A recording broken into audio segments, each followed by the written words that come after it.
Hi everyone, welcome back. Today I want to talk about something that gets misused a lot in education research: effect sizes.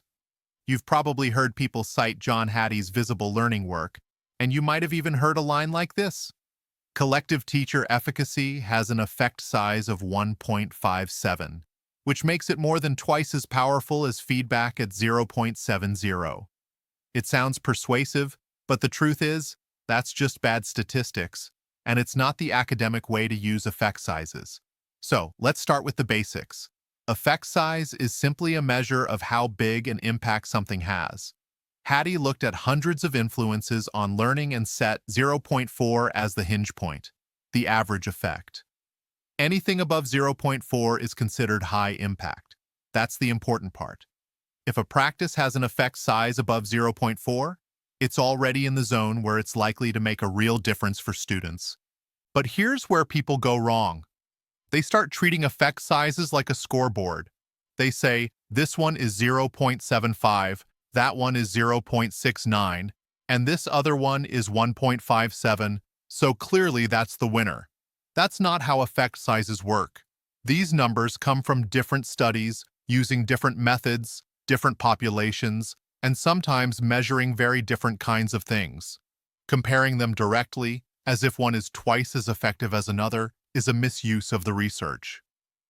Now let's look at the most famous example: collective teacher efficacy. Yes, it has a reported effect size of 1.57, which is eye-catching. But that number comes from a small base of studies, and it's about a belief system, not a classroom strategy. And this is where the misuse gets worse. Too often, principals and school leaders see that number, and then they try to roll out CTE as if it's a program. They put it on a strategic plan, they hold training sessions, and they announce, "We are implementing collective efficacy." But that's not how it works. You can't mandate a belief system. You can't just roll it out from the top down. Collective efficacy is something that grows slowly from the bottom up. It comes from teachers building trust with one another, collaborating deeply, and actually seeing that their shared efforts make a difference for students. Ironically, when leaders try to impose it with policies and checklists, they often destroy the very trust and autonomy that collective efficacy needs in order to exist. So what's the right way to use effect sizes? First, remember the hinge point. 0.4 is the cutoff.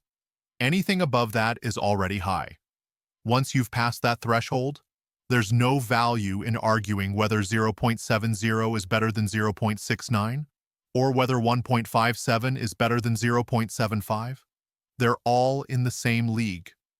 What matters far more is how you implement the practice, whether it fits your school context, and whether you have the conditions in place for it to succeed.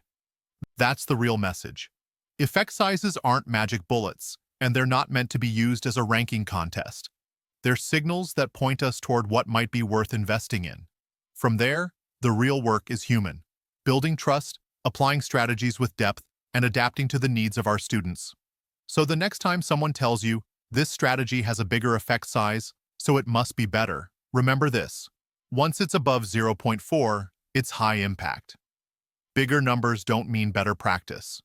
And especially with collective efficacy, the worst thing you can do is try to roll it out like a program. Education is more complex, more relational, and more contextual than a scoreboard or a mandate can capture. Thanks for listening.